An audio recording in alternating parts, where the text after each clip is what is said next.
فیصلہ خواجہ احمد عباس۔ بمبئی کی گجراتی اور مراٹھی چیخ پکار کے ہنگامے میں شمالی ہند کے دو چار اردو داں نوجوانوں کا کسی موقع پر اکٹھا ہونا ایک دلچسپ حادثہ ہوتا ہے۔ باقاعدہ تعارف کی رسم بھی غیر ضروری سمجھی جاتی ہے اور بے تکلف گفتگو فوراً چھڑ جاتی ہے۔ کل شام کا واقعہ ہے کہ ہم تین دوست ورلی کے مقام پر سمندر کے کنارے بیٹھے ہوئے گپ کر رہے تھے۔ مسئلہ زیر بحث محبت تھا۔ میں حسب معمول عشق کو ایک دماغی بیماری سے تشبیہ دے رہا تھا۔ مجھے عاشقوں سے ایسی ہی ہمدردی ہے جیسی پاگل خانے کے رہنے والوں سے، اور گو ممکن ہے کہ میں بھی کبھی اس مرض کا شکار ہوں، جیسے یہ ممکن ہے کہ مجھے نیمونیا ہو جائے یا میں پاگل ہو جاؤں۔ میرا یہ عقیدہ کہ عشق دماغی خرابی کی علامت ہے کبھی کمزور نہ ہوگا۔ میرے اس نظریے کی تردید میرے شاعر دوست سعید کمالی کر رہے تھے، جو عشق کو زندگی کے خواب کی تعبیر اور کائنات کے نظام کی بنیاد سمجھتے تھے، اور موتی لال جس کی حال ہی میں شادی ہوئی ہے مجھے پریم کی ریت اور پریم کے راستوں سے آگاہ کر رہا تھا۔ اس کا خیال تھا کہ ہر انسان کی زندگی میں کبھی نہ کبھی ایسا موقع ضرور آتا ہے جب وہ کسی کے عشق میں گرفتار ہو جاتا ہے، مگر وہ کمالی کے شاعرانہ تخیل کو سمجھنے سے قاصر تھا۔ موتی لال شادی کو محبت کی معراج سمجھتا تھا۔ اس کے خیال کے مطابق قانوناً میاں بیوی کا رشتہ قائم ہوئے بغیر انسانی محبت مکمل نہیں ہو سکتی۔ کمالی زور و شور سے موتی لال کی مخالفت کر رہے تھے۔ غالب، اقبال اور عمر خیام، نظامی، کیٹس، شیلے کے اشعار اپنے نظریے کے ثبوت میں پیش کر رہے تھے۔ محبت گڈے گڑیا کا کھیل نہیں ہے۔ شادی بیاہ سماج کے بنائے ہوئے ڈھکوسلے ہیں اور عشق ان کی قید سے آزاد ہے۔ عشق کو سماجی رسم و رواج کا پابند بنانا روح کو بیڑیاں پہنانا ہے۔ کمالی پورے جلال کے ساتھ اپنے خیالات کی اشاعت کر رہے تھے۔ سمندر کی لہریں زور و شور سے ساحل سے ٹکرا رہی تھیں۔ دیکھو، یہ لہریں بھی میری تائید کر رہی ہیں، کمالی نے کہا۔ اسی وقت ایک غیر معمولی جسامت کی لہر آئی اور اتنے زور سے ساحل کی دیوار سے ٹکرائی کہ پانی کی ایک بوچھاڑ نے ہمیں بھگو دیا اور اپنا مقام چھوڑ کر ہم دوسری جگہ بیٹھنے پر مجبور ہو گئے۔ ساحل تقریباً سنسان تھا۔ دو چار موٹریں دور دور کھڑی تھیں جن میں شہر کے سیٹھ ہوا کھانے آئے تھے۔ ان کے علاوہ صرف ایک آدمی اور نظر آیا۔ وہ ہماری طرف آ رہا تھا، شیروانی اور چوڑی دار پائجامہ، ننگے سر، پال سمندر کی تند ہوا سے پریشان۔ یہ تو کوئی اپنی طرف کا آدمی معلوم ہوتا ہے، موتی لال نے کہا، اور جب نووارد قریب سے گزرا تو کمالی نے اس کو معاف کیجیے گا کہہ کر ٹھہرا لیا۔ کمالی کو بغیر جان پہچان ملاقات بڑھانے کا ملکہ ہے۔ آپ تو ہماری طرف کے باشندے معلوم ہوتے ہیں۔ اگر کوئی خاص جلدی نہ ہو تو تشریف رکھیے۔ یہ میرے دوست موتی لال ہیں، اور یہ ہمارا تعارف پورا کرتے ہی کمالی نے پوچھا، اور آپ کی تعریف؟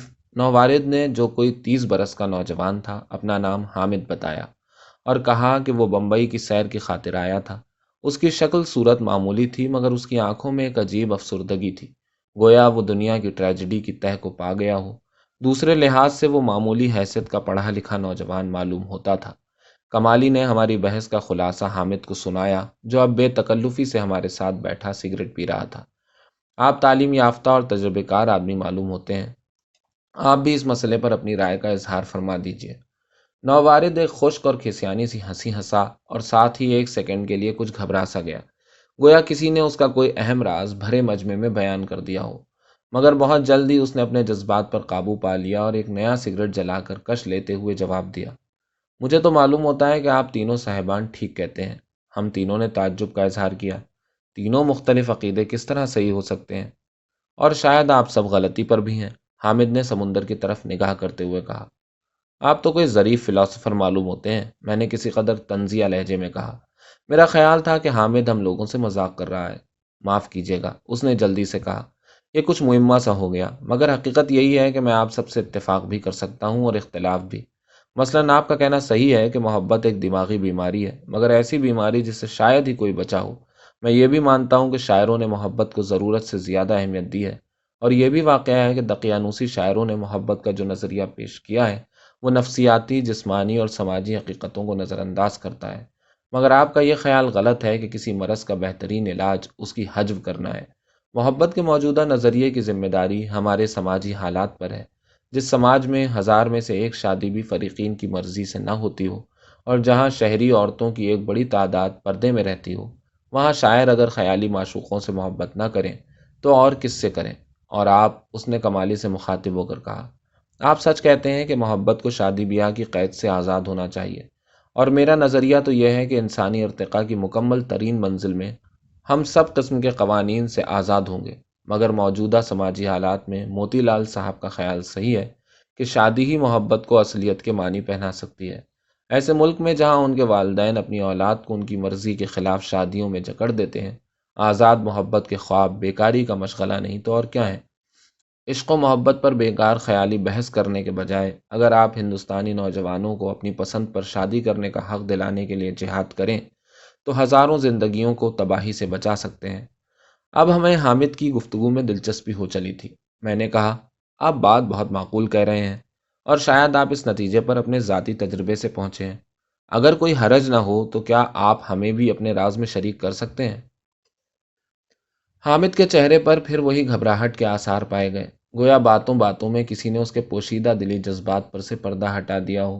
جی نہیں، اس نے اپنی گھبراہٹ کو دور کرتے ہوئے جواب دیا، مجھے تو عشق و محبت کا کوئی ذاتی تجربہ نہیں ہے، البتہ میرے ایک عزیز دوست پر چند واقعات ایسے ضرور گزرے ہیں جو شاید اس مسئلے پر روشنی ڈال سکیں، کیونکہ تقریباً یہی واقعات ہر متوسط درجے کے ہندوستانی مسلمان گھرانے میں پیش آتے رہتے ہیں، اور شاید کسی حد تک یہی صورتحال ہندو گھرانوں میں بھی عام ہے۔ ہمارے اصرار پر حامد نے اپنے دوست کا قصہ بیان کرنا شروع کیا۔ اس کو جھوٹ بولنے کی عادت نہ معلوم ہوتی تھی، کیونکہ ہم فوراً ہی سمجھ گئے کہ اپنا عزیز دوست وہ خود ہے۔ میرا دوست، حامد نے بیان کیا، میرا ہی ہم نام بھی تھا، دہلی کے ایک شریف گھرانے سے تعلق رکھتا تھا۔ اس کے مرحوم والد پنجاب میں تحصیلدار تھے اور رشوت لینے میں کبھی بخل نہ کیا تھا۔ کافی جائیداد چھوڑی تھی جس کی آمدنی سے حامد اور اس کی ماں فارغ البالی سے زندگی بسر کرتے تھے۔ اس کے باپ اپنے زمانے کے لحاظ سے خاصے تعلیم یافتہ تھے اور چونکہ سرکاری نمک کھایا تھا، اس لیے اپنے لڑکے کو بھی انہوں نے اعلیٰ تعلیم دلوائی تاکہ کوئی اچھی سرکاری نوکری مل سکے۔ غرض حامد مشن کالج میں بی اے میں پڑھتا تھا۔ وہ ایک سوچنے سمجھنے والا دماغ اور محسوس کرنے والا دل لے کر آیا تھا۔ تاریخ، فلسفہ، معاشیات اور لٹریچر کی تعلیم نے اس کے خیالات میں فراست اور پختگی پیدا کر دی تھی۔ وہ فطرتاً خاموش پسند اور سنجیدہ نوجوان تھا۔ کالج کے دوسرے لڑکوں کی جنسی دلچسپیوں سے دور رہتا تھا۔ اس کی پرورش ایسے خاندان میں ہوئی تھی جہاں پردہ شد و مت سے کیا جاتا تھا۔ اس کی ماں، خالہ یا رشتے کی بہنیں کبھی باہر جاتی تھیں تو برقع پہننے پر بھی ٹانگے پر چادر بندھوائی جاتی تھی۔ اس کے مطالعے اور تجربے نے پردے کے نقصانات کو اس پر واضح کر دیا تھا، لیکن بچپن سے ماں باپ کی اطاعت کا ایسا سبق پڑھایا گیا تھا کہ کبھی یہ ہمت نہ پڑتی تھی کہ اپنے خیالات کا اظہار خود اپنے گھر میں کر سکے۔ غرض وہ ایسی دنیا میں رہتا تھا جہاں غیر عورتوں کا، جن میں وہ رومانی دلچسپی لے سکے، نام بھی نہ تھا۔ اس کی کلاس میں دو چار لڑکیاں پڑھتی تھیں، لیکن ان سے بات کرنے کی اس کو کبھی ہمت نہ ہوئی تھی۔ ان کے علاوہ سوائے سنیما کے روپیلی پردے اور بازار یا سڑک پر کسی بے پردہ عورت کی ایک جھلک دیکھ لینے کے وہ دوسری صنف سے بالکل ناآشنا تھا۔ پہلی لڑکی جس سے اس کی ملاقات ہوئی بلقیس تھی۔ وہ اس کے کالج کے ایک آزاد خیال پروفیسر عبد الرحیم کی اکلوتی لڑکی تھی اور ایف اے میں تعلیم حاصل کرتی تھی۔ پروفیسر عبد الرحیم انگریزی ادب پڑھاتے تھے اور چونکہ حامد اپنے کلاس میں سب سے زیادہ ہوشیار تھا، اس میں کافی دلچسپی لیتے تھے۔ اس دلچسپی کی ایک وجہ اور بھی تھی۔ پروفیسر عبد الرحیم اس قسم کے آزاد خیال لوگوں میں سے تھے جو اپنی بیویوں کو اس لیے پردے سے باہر نکالتے ہیں کہ انگریزی اور فیشنیبل سوسائٹی میں گھل مل سکیں، اور بیٹیوں کو اس لیے پردہ نہیں کراتے تاکہ کسی آئی سی ایس سے شادی ہو جائے۔ پردہ توڑنے کے سماجی اور انسانی فوائد ان کے پیش نظر نہ تھے۔ ان کا مقصد تو صرف یہ تھا کہ ان کی بیوی ان کے ہمراہ کلب جا سکے اور ان کی بیٹی کی شادی کسی آئی سی ایس یا اسی قسم کے دوسرے اعلیٰ سرکاری عہدیدار سے ہو جائے۔ یہی وجہ تھی کہ وہ حامد میں دلچسپی لیتے تھے۔ ان کو یقین تھا کہ وہ بی اے کرنے کے بعد آئی سی ایس کے امتحان میں ضرور شامل ہوگا اور قوی امید تھی کہ کامیاب بھی ضرور ہو جائے گا۔ یہی سوچ کر انہوں نے ایک دن حامد کو اپنے ہاں چائے پر بلایا۔ پروفیسر صاحب کی کوٹھی پر پہنچا تو وہ ابھی تیار نہ ہوئے تھے۔ بلقیس نے مہمان کا استقبال کیا۔ یہ حامد کے لیے پہلا موقع تھا کہ اس نے کسی لڑکی سے دو بدو بات کی ہو، اس لیے قدرتی طور پر گھبرا رہا تھا، مگر بلقیس نے جو 18 برس کی عمر میں نہایت تیز اور ہوشیار تھی، اس کو بہت جلد باتوں میں لگا لیا۔ گفتگو کے دوران میں نظر بچا کر حامد بلقیس کے چہرے کا مطالعہ کرتا رہا۔ اس کے حسین ہونے میں کوئی شبہ نہ تھا۔ شلوار قمیص اور گلابی دوپٹے میں کتنی بھلی معلوم ہوتی تھی۔ اس کے سیاہ گھنگریالے بال اور اس کی سیاہ بڑی بڑی آنکھیں بلقیس کی خصوصیات تھیں۔ ان آنکھوں میں حامد کے لیے خاصی دلکشی تھی۔ اس نے اتنی خوبصورت آنکھیں فقط ایک مرتبہ شکار میں ایک ہرن کی دیکھی تھی۔ جب تک بلقیس اس سے باتیں کرتی رہی اور اس کے بعد جب پروفیسر اور ان کی بیوی بھی شامل ہو گئے، حامد کی نگاہیں بار بار بلقیس کی طرف اٹھتی رہیں۔ جب حامد اور پروفیسر عبد الرحیم نے ایک ادبی مسئلے پر بحث چھیڑ دی تو بلقیس کی والدہ، جن کی علمی قابلیت واجبی ہی واجبی تھی، اٹھ کر چلی گئیں، لیکن وہ خاموش بیٹھی رہی۔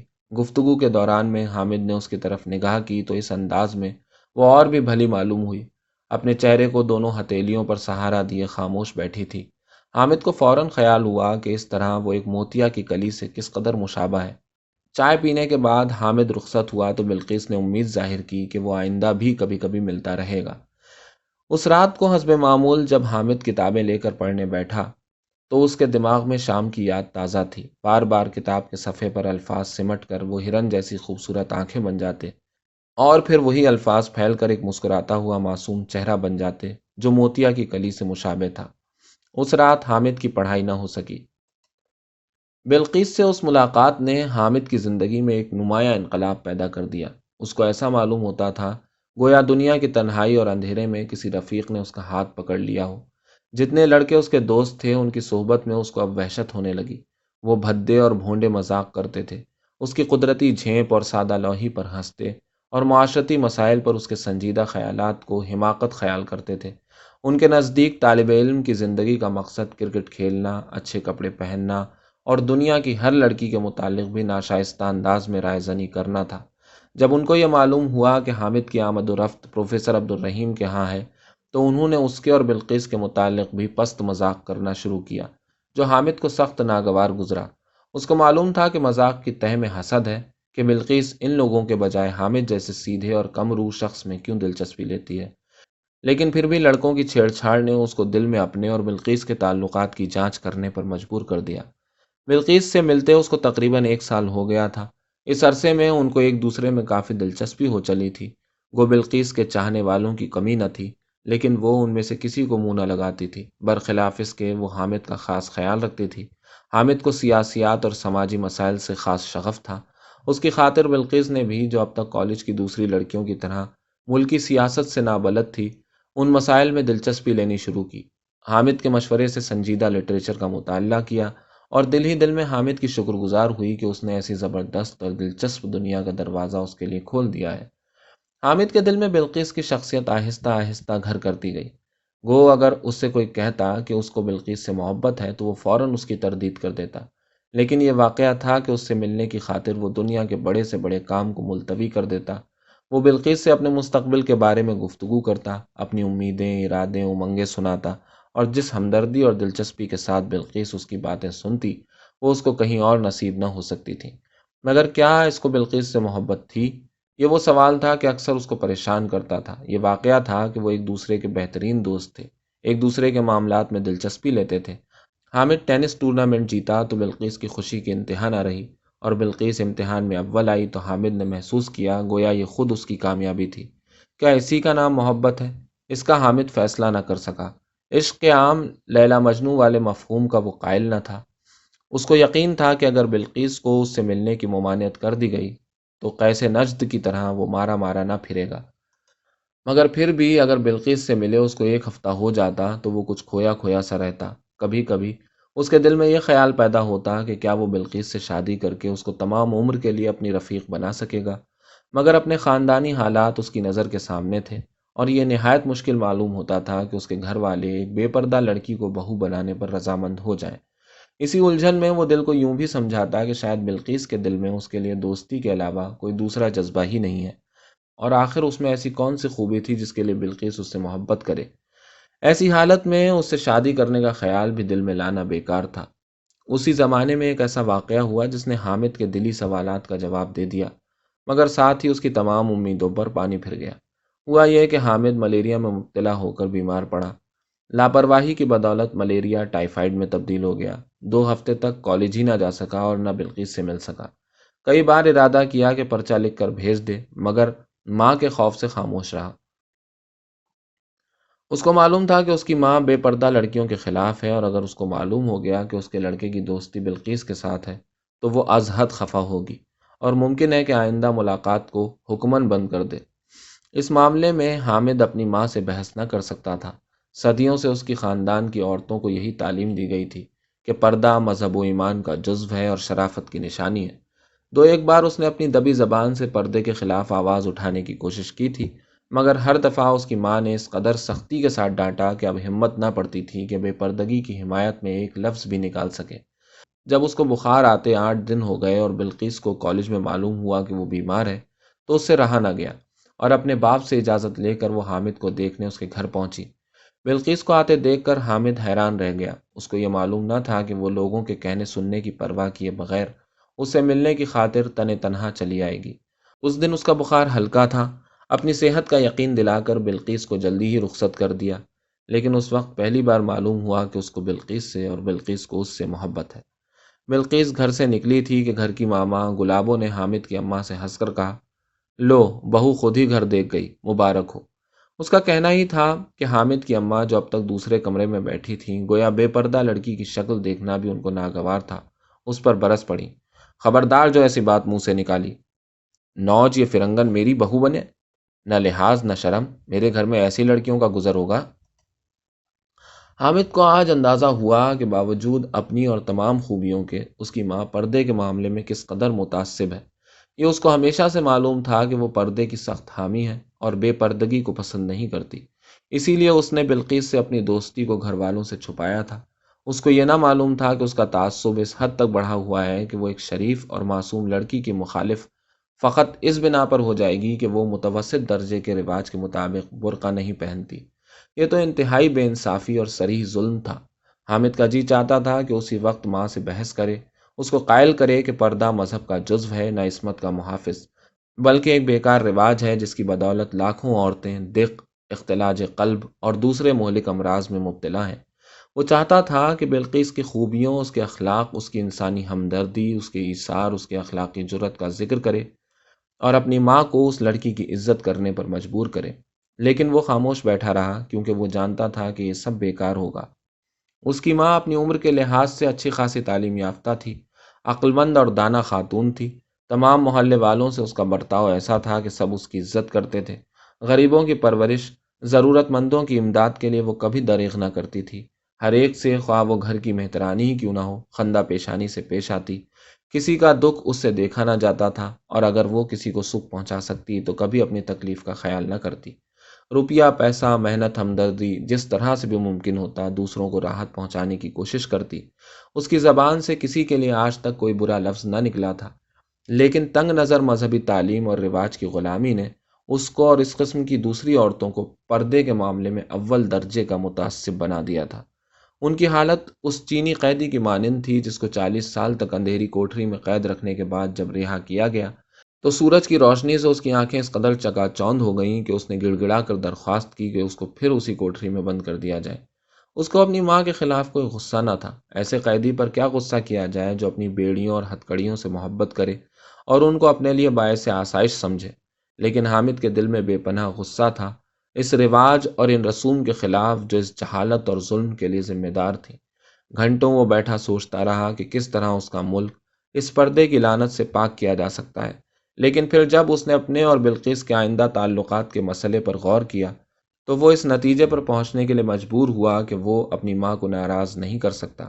وہ ضعیف تھی، بیمار تھی اور اس کو اپنے لڑکے سے ازحد محبت تھی۔ اس نے اپنی زندگی میں کوئی سکھ نہ پایا تھا، رواج کے مطابق شوہر سے اکثر علیحدہ رہی، اس لیے کبھی زوجیت کے خوشگوار تعلقات پیدا نہ ہو سکے۔ کئی اولادیں نادانی اور جہالت کے باعث بچپن میں ہی مر گئیں۔ شوہر کے انتقال کے بعد اس کا کوئی تھا تو حامد تھا۔ وہ حامد بغیر زندہ نہ رہ سکتی تھی، وہ اپنی ماں کو چھوڑ نہ سکتا تھا۔ اس کے علاوہ اپنی ماں کے موجودہ رویے کے ہوتے ہوئے بلقیس سے تعلقات قائم رکھنا اور اس سے شادی کرنا اس لڑکی کے ساتھ بھی بے انصافی تھی۔ حامد کو یہ گوارا نہ تھا کہ اپنی عزیز ترین دوست کو ایسے گھر کی بہو بنائے جہاں اس کی عزت نہ کی جاتی ہو، لیکن کیا انصاف کی روح سے وہ بلقیس کی محبت کو اپنی ماں کی محبت پر قربان کر کے اس طرح ٹھکرا سکتا تھا؟ جس لڑکی نے اس جیسے غیر دلچسپ، خشک اور کمرو انسان کے لیے اتنا کچھ کیا ہو، اس کی زندگی میں پہلی بار دوسری جنس کی رفاقت کے لطیف عنصر کو داخل کیا ہو، اس کی خاطر درجنوں شکیل، حسین اور امیر لڑکوں کی پرواہ نہ کی ہو، کیا اس کے ساتھ ایسا سلوک جائز تھا؟ تمام رات اسی ادھیڑ بن میں وہ لگا رہا، ماں کی محبت یا بلقیس کی محبت، ان میں سے ایک کو بھی وہ قربان کرنے کے لیے تیار نہ تھا۔ صبح ہوتے اس نے فیصلہ کیا کہ وہ اپنی زندگی کی ان دو محبوب ترین ہستیوں کی محبت پر اپنی غیرت اور اپنی شخصیت قربان کر دے گا۔ بخار سے صحت ہونے پر جب حامد کالج واپس آیا تو بلقیس نے اس کے برتاؤ میں ایک عجیب تبدیلی محسوس کی۔ اس نے اب پروفیسر رحیم کے گھر جانا بند کر دیا۔ کبھی بلقیس ملتی تھی تو بدتمیزی سے منہ موڑ کر کسی اور سے باتیں کرنے لگتا، دوسری لڑکیوں میں زبردستی گھس کر بیٹھتا اور عام لڑکوں کی طرح بھدے مذاق کرتا۔ وہ حامد جو کبھی پارسائی کا دیوتا سمجھا جاتا تھا، اب باقاعدہ شرابیوں میں شمار ہونے لگا۔ آوارہ لڑکوں کے ساتھ گانے والیوں کے کوٹھوں پر جانا شروع کر دیا۔ سال کے آخر تک حامد کی آوارگی کا سکہ جم گیا۔ امتحان میں ذلت کے ساتھ فیل ہوا، مگر حامد نے دل میں ایسا محسوس کیا گویا اس نے دنیا کے سب سے بڑے امتحان میں کامیابی حاصل کر لی۔ اب بلقیس کو اس سے محبت کے بجائے نفرت ہو گئی تھی۔ اس عرصے میں حامد اور بلقیس کے تعلقات کا رنگ یکایک بدل جانے پر کالج کے حلقوں میں طرح طرح کی چیمے گوئیاں ہو رہی تھیں۔ افترا پردازوں، حاسدوں اور بلقیس کے ناکام عاشقوں کو اچھا موقع ہاتھ آیا تھا۔ بعض تو یہ بھی کہتے تھے کہ حامد کی سابقہ پارسائی فقط ایک دکھاوا تھی تاکہ بلقیس پر اپنا اثر جما سکے، اور مطلب نکل جانے کے بعد وہ اپنی اصلیت پر واپس آ گیا تھا۔ کچھ اور لوگوں کا خیال تھا کہ بلقیس بھی دوسری لڑکیوں کی طرح ایک ICS شوہر کی تلاش میں تھی۔ حامد جیسے لائق طالب علم سے اس کو امید تھی کہ وہ ضرور سول سروس کے مقابلے کے امتحان میں شریک ہو کر کامیاب ہوگا، لیکن جب اس کو معلوم ہوا کہ حامد سرے سے سرکاری ملازمت ہی کے خلاف ہے تو اس نے ایسے بیکار آدمی کو دھتا بتائی۔ غرض جتنے منہ اتنی باتیں۔ بلقیس کا کالج آنا مشکل ہو گیا۔ اس نے اپنا نام کٹا لیا، حامد کی طرف سے نا امید ہو کر، جس کو وہ خلوص اور وفاداری کا پتلا سمجھتی تھی۔ بلقیس مردوں کی ذات سے ہمیشہ کے لیے بدگمان ہو گئی تھی۔ اب کسی دوسرے سے محبت کرنا اس کے لیے ناممکن تھا، مگر کچھ عرصے کے بعد سنا گیا کہ زبان خلق کے حملوں سے بچنے کے لیے اور اپنے باپ کے اصرار پر اس نے ایک فوجی لیفٹیننٹ سے شادی کرنا منظور کر لیا۔ اتنا کہہ کر حامد رک گیا۔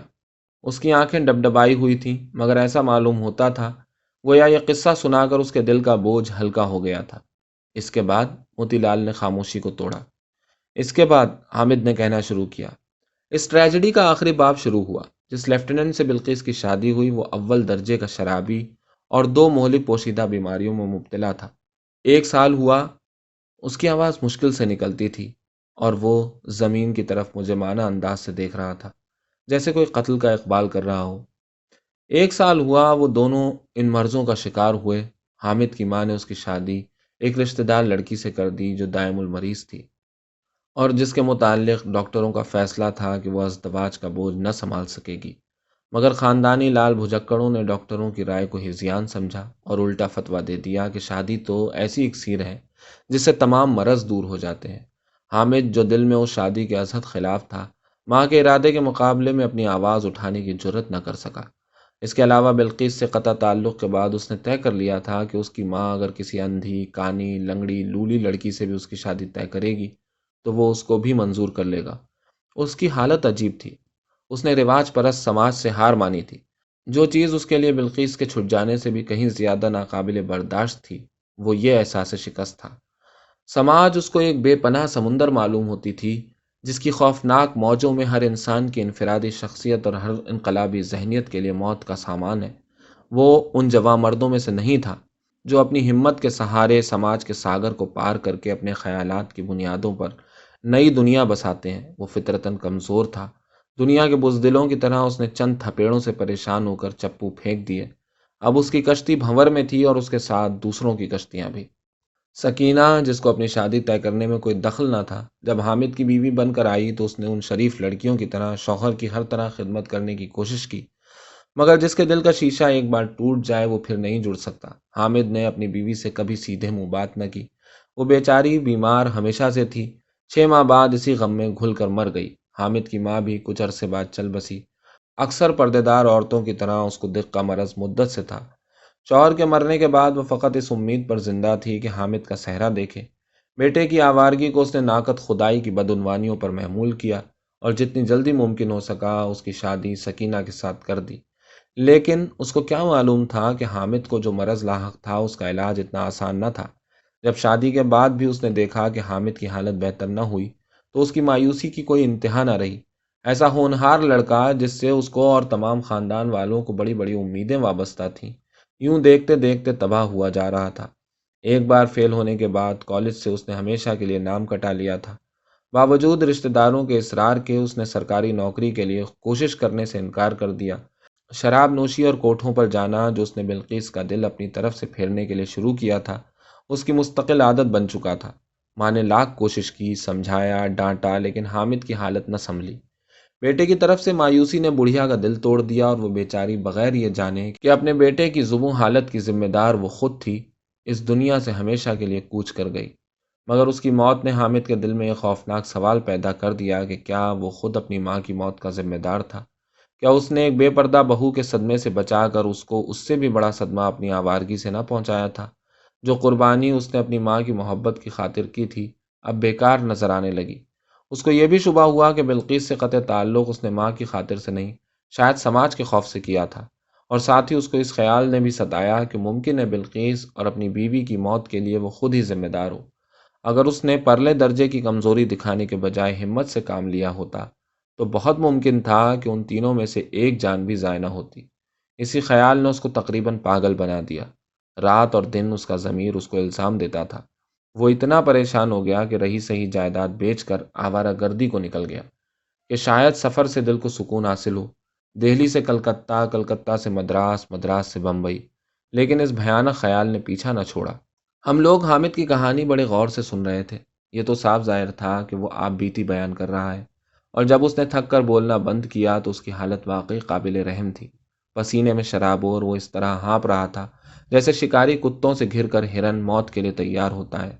جب ہماری گفتگو شروع ہوئی تو ہمیں یہ خیال بالکل نہ تھا کہ ایک اجنبی پہلی ملاقات میں اپنی زندگی کی داستان سنا ڈالے گا، لیکن ایسا معلوم ہوتا تھا کہ وہ کسی نہ کسی کو اپنی کہانی سنانے کے لیے اس قدر بےتاب تھا کہ ذرا سے بہانے پر اس نے 3 غیر متعارف شخصوں کو شروع سے آخر تک تمام تفصیلات سنا ڈالی۔ تو کیا وہ کسی فیصلے پر پہنچ سکا؟ کمالی نے تھوڑی دیر کی خاموشی کے بعد سوال کیا۔